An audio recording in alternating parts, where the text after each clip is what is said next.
moment prisonniers du froid de l'Arctique, un territoire actuellement convoité par plusieurs pays. Tous veulent prendre le pouvoir de ces territoires et dominer la souveraineté de celui-ci. L'Arctique semble n'être qu'un gros morceau de glace. Cependant, il contient plusieurs avantages, qu'ils soient économiques, militaires ou territoriaux. Aujourd'hui, avec le réchauffement climatique, ce morceau de glace fond et permet alors l'exploitation de ce territoire. Et vous, Charles, qu'avez-vous à nous dire sur cette problématique? Oui, merci Emma pour cette belle introduction. Eh bien, tout d'abord, il est important de distinguer Arctique et Antarctique. Plusieurs sont ceux qui les mêlent, bien évidemment.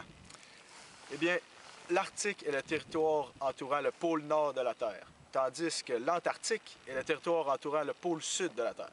C'est aujourd'hui de l'Arctique dont on parle.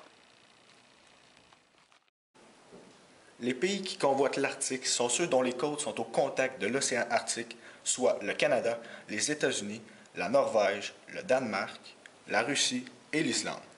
Aussi, la Suède et la Finlande, bien sûr. Tout pays qui borde l'océan a droit à une partie de territoire supplémentaire que l'on appelle zone économique exclusive, qui est un espace maritime sur lequel un État côtier exerce des droits souverains en matière d'exploration et d'usage des ressources. Cette zone s'étend à partir de la côte de l'État jusqu'à 200 000 marins, soit environ 370 km de ses côtes au maximum. Au-delà, il s'agit des eaux internationales. Ces eaux internationales n'appartiennent à aucune nation en particulier et les navires du monde entier peuvent les sillonner librement. Le territoire de l'Arctique appartient à ces eaux et les pays en veulent le contrôle. Avec le réchauffement climatique, la glace qui recouvre le territoire fond peu à peu, ce qui laisse place à plusieurs intérêts pour les pays. Parallèlement à l'acquisition du territoire, les ressources naturelles sont l'une des importantes raisons de convoitation de cette zone. En effet, ces ressources sont faciles d'accès, ce qui peut représenter un profit assuré. L'or, le charbon, le diamant, l'hydrocarbure, le gaz naturel et le pétrole occupent majoritairement le sol de l'Arctique. Un peu moins de 10% des ressources d'hydrocarbures se situeraient dans le territoire septentrional. En effet, le territoire du Nord contiendrait le quart des ressources énergétiques mondiales n'ayant pas encore été découvertes. Ces ressources, qui sont désirées partout dans le monde, permettraient au pays qui obtiendrait sa souveraineté de faire un pas de plus dans l'économie mondiale. De plus, la fonte des glaces aide à l'activité économique de la pêche. Le Canada a alors tout intérêt à affirmer sa souveraineté sur ses eaux pour pouvoir réglementer la pêche, exercer et avoir le contrôle sur les eaux qui lui appartiennent. Le passage du Nord-Ouest semble également en intéresser plusieurs. La fonte des glaces dégagera le chemin. Ce passage est un enjeu très important car il est une solution plus économique que le passage par le canal du Panama qui lui passe par le centre du continent américain. Ce passage est une voie moins achalandée entre l'Europe et l'Asie qui compte 7000 km de moins. De plus, le transport maritime et les raisons militaires sont des motifs considérables pour vouloir la souveraineté de ce territoire et par le fait même exploiter celui-ci. L'ouverture de nouvelles routes maritimes à travers l'Arctique et les régions septentrionales du globe placera l'Islande, au moins pendant un certain temps, au cœur du transport maritime mondial. L'Islande a par ailleurs connu ces dernières années, comme d'autres pays nordiques, une croissance du tourisme en partie due à l'intérêt croissant porté à l'Arctique et aux régions septentrionales. Parallèlement au passage du Nord-Ouest, dont je parlais tout à l'heure, la valeur militaire de l'Arctique est importante puisqu'il représente un chemin facile pour voyager en sécurité et vite fait.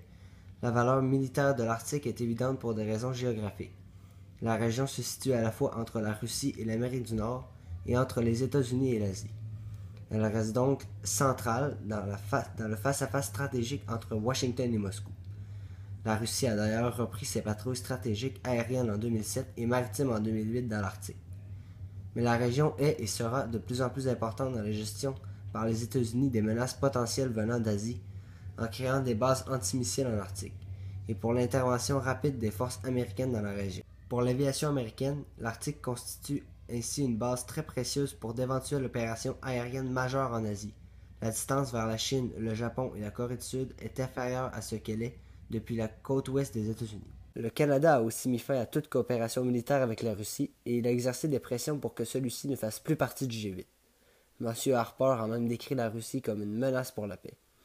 Le ton vient de changer. Le vent vient de tourner. Les pays font beaucoup d'interventions pour réclamer la souveraineté de l'Arctique. Ils font des recherches pour délimiter leur territoire. Ils prennent des mesures pour faire reconnaître leurs droits sur cette zone. Par exemple, un drapeau russe fut planté sous le pôle Nord lors d'une expédition au fond de l'océan Arctique en 2007. Aussi, ils exécutent des expéditions scientifiques et font des opérations militaires. D'ailleurs, les 8 pays ont déjà créé un conseil dont le but est de favoriser les échanges et la collaboration en ce qui concerne les enjeux de l'Arctique. Au début, ils s'intéressaient plutôt à l'enjeu environnemental, alors que maintenant, c'est l'aspect socio-économique des régions du Nord qui est au cœur de leurs discussions. Bref, il est par ailleurs ironique que l'utilisation mondiale des combustibles fossiles soit en train de faire fondre l'Arctique, ce qui en retour donnerait accès aux plus grandes réserves de gaz et de pétrole de toute la planète. En conséquence, de nombreuses tensions se créeront puisque plusieurs pays convoitent l'Arctique. Nous pouvons prévoir que les tensions s'accentueront avec la fonte des glaces. Espérons qu'elles ne nuiront pas trop à l'environnement qui souffre déjà beaucoup face à la volonté de convoiter l'Arctique.